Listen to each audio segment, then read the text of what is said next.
Hyvää iltaa. Minä olen piisami Rotta ja tunnettu filosofina, mutta filosofikaan ei tarvitse kaiken aikaa olla rotta. Filosofille toki on hertaa sen yhdentekevää, onko hän rotta, mutta minä olen piisami Rotta. Kaiken aikaa tämä menee ehdottomasti liian pitkälle. Haluaisin olla tunnettu filosofina, enkä rottana. Näin on.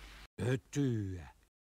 Tämä tässä on typerä nainen. Ja nämä ovat kammottavia mustia Pikkuleipiä. Taivas ja aurinko ovat pikkuleipiä. Eikö olekin? Kuulostaa epämiellyttävältä. Sinä häiritset minun tärkeitä mustia pikkuleipiä. Aivan kuin jokin typerä musta nainen jylläisi pääkopassa. Mamma. Onnettomuus on täällä. Ja tämä käsittämättömän typerä nainen on vastuussa. Filosofi ei tiedä arkipäivän asioista. Puhu mukavista asioista tai pysy vaiti. Tai tappa. Filosofi On her. Ja naina. On her.